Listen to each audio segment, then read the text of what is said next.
That's not fair. Now, you might not be too surprised to learn that I have children, given the car in the background I've just spotted there.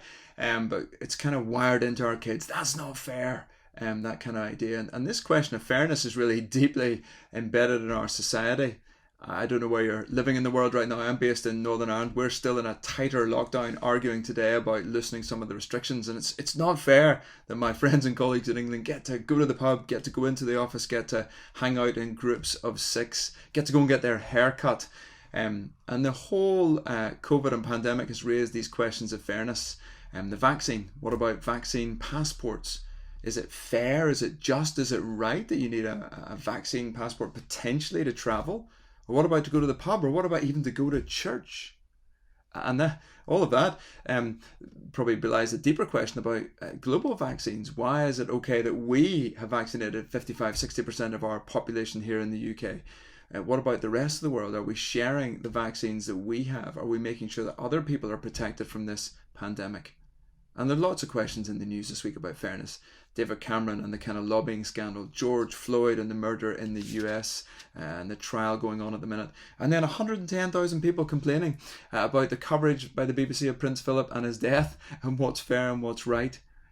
And a lot of these questions go to kind of our concept of human flourishing. Someone was on social media this morning, and I just happened to see it, and saying, we as Christians, evangelical Christians, haven't done a good job of articulating what human flourishing looks like.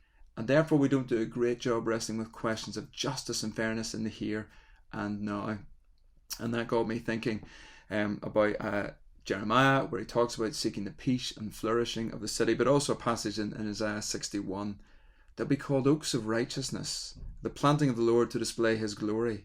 And they will build up the ancient ruins, and they will raise up the former devastations. And much what we have to do is restore the ancient ruins and the devastations that have been caused by this pandemic.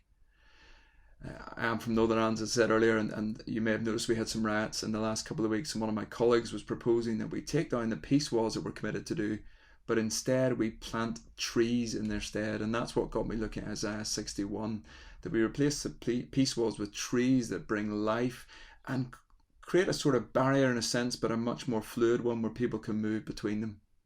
And our role as Christians is to bring peace, is to bring prosperity, is to articulate a vision of human flourishing as to what it is to be made in the image of God. And that's what we're passionate about in the Being Human Project. And then to answer those kind of questions around fairness and justice. So hopefully that's got you thinking just a little bit about what it is to be made in the image of God, what it is to be human, what it is to flourish. And those are the things we're going to wrestle with more in the project. Do join us on the journey and be blessed.